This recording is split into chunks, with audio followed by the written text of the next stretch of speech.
அண்ணல் அம்பேத்கர், நான் யாருக்கும் அடிமை இல்லை, எனக்கும் யாரும் அடிமை இல்லை. இதுதான் நிலைப்பாடாக இருக்க வேண்டும்.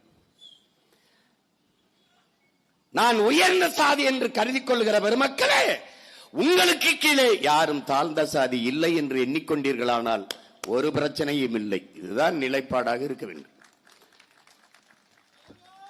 நான் உயர்ந்தவன், சரி, அதுபோல அவனும் உயர்ந்தவன், அவ்வளவுதான்.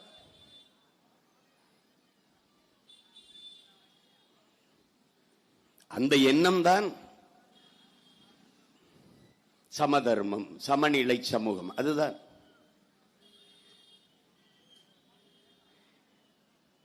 இங்கே ஆவணப்படத்திலே காட்டிய போது பஞ்சமர் நிலம், பஞ்சமி நிலம், அது ஏன் தேவைப்படுகிறது?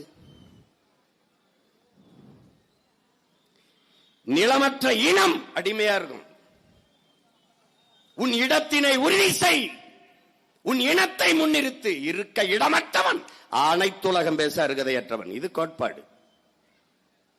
நிலத்தை இழந்தால் வளத்தை இழப்பீர்கள், பலத்தை இழந்தால் இனத்தை இழப்பீர்கள். இது இன்றைய நிலைப்பாடு. என்றைக்கும் இதான் நிலைப்பாடு.